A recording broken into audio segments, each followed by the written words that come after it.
Many new listeners, thanks to Chappelle Gate. As usual, I'll do Chappelle on the back end of the podcast. I don't want this to turn into all Dave Chappelle all the time. I do like to start with late night, and Donald Trump held a rally in Iowa on Saturday. Seth Meyers found the crowd lacking enthusiasm, saying, "You can tell Trump was waiting for a crowd reaction, too. I mean, look at him. It's like watching an open mic night at the Senior Center." Kimmel, Trump treated supporters to an hour and 43 minutes of bitching about the election he lost and how he didn't lose it and how he didn't concede because it was stolen from him and all that stupid nonsense that runs on a loop in his brain. Seth, wow, and I was worried about bringing audiences back. I never thought I'd say this, but maybe you should go into lockdown. You know, remote shows might be better for you. You could borrow my attic. Seth, I always loved the cutaways to sullen Trump fans just standing there in silence like tourists watching one of those gold statue guys in Times Square. Jimmy Kimmel joked if the Iowa rally wasn't his crowd, the protesters on January 6th were. Kimmel reported that Jonathan Karl's new Trump tell-all betrayal details Trump's bragging about the size of the crowd that stormed the Capitol. Of course he was. Is there anything this guy won't brag about? It's like bragging about the size of your tumor. It's not good. Size matters so much to him, it's almost as if he's insecure about something. Someday he'll be looking up from the bowels of hell, elbowing his buddy Jeffrey Epstein, saying, "Can you believe how many people are dancing on my grave right now?" Great joke. Jim Gaffigan will return to Netflix for a new stand-up special, which will air later this year. He'll tape it this week, October 15th and 16th. Check the calendar. That's 2 and 3 days from now. That'll be at the State Theater in Minneapolis. No date yet for the special. It'll be Gaffigan's 9th stand-up comedy special and his 6th, currently available on Netflix. The AV Club caught up with Richard Kind, who spoke about John Mulaney and Nick Kroll.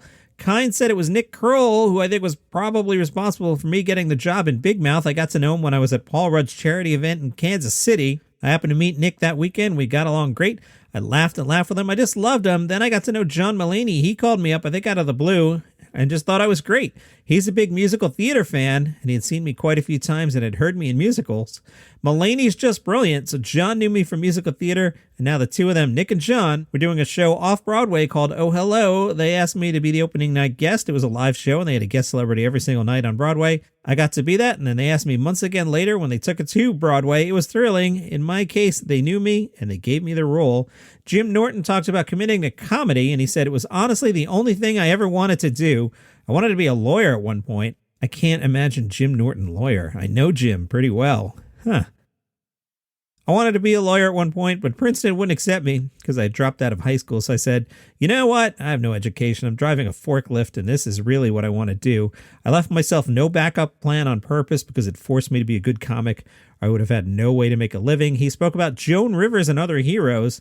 Norton said, I saw Joan Rivers at the Cutting Room here in New York. She was 80 at the time, and she had note cards on stage on the floor. She was a barbarian for an hour. It was great. There was nothing off limits. She's one of the all-time greats, and she doesn't get the credit she deserves. Richard Pryor was my favorite comedian of all time. I imagine if he saw my act now, he would say, take my name out of your bio. He'd be slightly embarrassed that I love him so much, but he was the guy that made me want to do comedy. Jimmy Carr is out promoting this book. He spoke to the BBC. Jimmy Carr might be one of the UK's best-loved comedians, but he's also well aware that many people will most remember him for the controversy surrounding his tax affairs almost a decade ago. Carr said, if I wrote a biography and didn't mention the fact that I was publicly shamed with a tax scandal, I think readers would feel shortchanged, much like HMRC did. Good joke.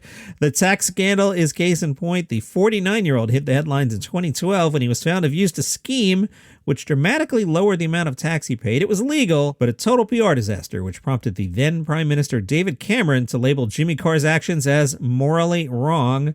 Jimmy Carr admitted to a terrible error of judgment at the time and paid the money back. Today, he reflects that the best approach is to always handle your scandal. We should make t-shirts out of that and talk about such things openly. Carr said, if you're going to get canceled, I recommend you get canceled for impropriety with tax avoidance, because we cannot forgive what we cannot punish. It was very easy for me to say I was sorry and pay it back, and then it was done. He was roasted for his tax controversy by his co-stars on 8 out of 10 Cats. Carr said, the thing that really helped me was I was doing 8 out of 10 Cats at the time, a topical comedy show, and the thing that saved me was Sean Locke. Sean was on the show. He saw me beforehand, checked I was okay, and then roasted me for half an hour. He just destroyed and was really funny and really light, and I got my arse handed to me. It just great. That's what friends are for. Look, you messed up. This needs to be dealt with. And then it's done. No judgment, no ill feeling. From The Hollywood Reporter, Netflix has suspended 3 employees, including a trans staffer who publicly spoke out against Dave Chappelle's recent special, The Closer.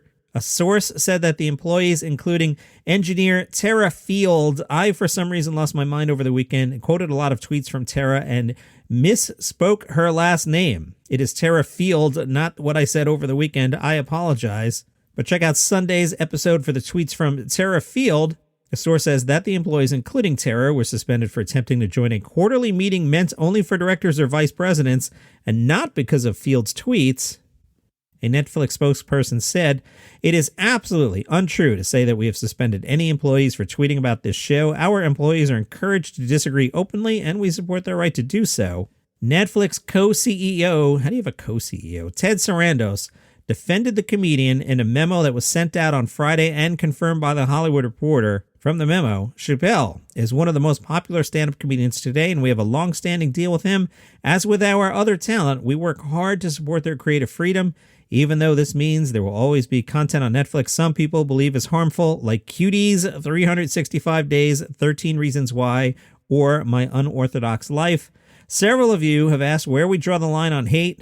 We don't allow titles on Netflix that are designed to incite hate or violence, and we don't believe The Closer crosses that line. I recognize, however, that distinguishing between commentary and harm is hard, especially with stand-up comedy, which exists to push boundaries. Some people find the art of stand-up to be mean-spirited, but our members enjoy it, and it's an important part of our content offering. GLAAD released a statement about the memo and about the suspension of employees. GLAAD writes, Netflix has a policy that content designed to incite hate or violence is not allowed on the platform, but we all know that anti-LGBTQ content does exactly that. While Netflix is home to groundbreaking LGBTQ stories, now is the time for Netflix execs to listen to LGBTQ employees, industry leaders, and audiences and commit to living up to their own standards. Ted Sarandos' memo ended with, "These are hard and uncomfortable issues. We all bring different values and perspectives, so thank you for being part of the conversation. As it's important we're clear about our operating principles." And from comedy.co.uk, the National Comedy Awards have been launched by Channel 4. Aiming to celebrate the UK's most brilliant comedy content and creators, the new awards are being seen by some as a replacement for the British Comedy Awards, which ran from 1990 to 2014. Channel 4 is linking the awards to its Stand Up to Cancer charity drive, with comedy fans encouraged to donate to help accelerate life-saving research. There are a lot of nominees here. I'm going to just really quickly pick at the list, otherwise we'd be here for half an hour. Best Comedy Entertainment Series, the nominees are 8 out of 10 Cats Does Countdown, A League of Their Own, Alan Davies as Yet Untitled, Big Zoos, Big Eats, Celebrity Juice, Channel Hopping with John Richardson, Comedy Game Night, Frankie Boyle's New World Order, Guessable, Harry Hill's World of TV, Have I Got News for You, Hypothetical, Jonathan Ross Comedy Club, Late Night MASH, Mel Guidroy, Unforgivable, Mock of the Week, Never Mind the Buzzcocks, QI, Rod Gilbert's Growing Pains, Robin Ramesh's V's, Sorry I Don't Know, Taskmaster, The Emily Attack Show, The Last Leg, The Latest Show with Mo Gilligan, The Ranga Nation, The Russell Howard Hour, The Stand-Up Sketch Show, There's Something About Movies, Trip Hazard, My Great British Adventure, and Would I Lie to You? Hey, Channel 4, that's way too many nominees. Now does everybody understand why I'm not going to read all the categories? I'll just skim here. Among the, I think the actual number is 16 billion nominees for Outstanding Male Comedy Entertainment Performance. There's a lot of names. I'll just do the ones that the American audience might be familiar with. Outstanding Male Comedy Entertainment Performance nominees include David Mitchell for Would I Lie to You, Frankie Boyle for Frankie Boyle's New World Order, James Acaster for Hypothetical, Jimmy Carr for 8 out of 10 Cats Does Countdown, Lee Mack for Would I Lie to You, Mo Gilligan for The Latest Show with Mo Gilligan, and Nish Kumar for Late Night MASH. Again, there was like another 15, 20 names there, and there are other categories. But really, we've had enough comedy for today, don't you think? That is your comedy news. Follow the show on Spotify, Apple Podcasts, Google Podcasts. If you like what I do, you can buy me a coffee. Throw $5 in the tip jar at buymeacoffee.com/dailycomedynews.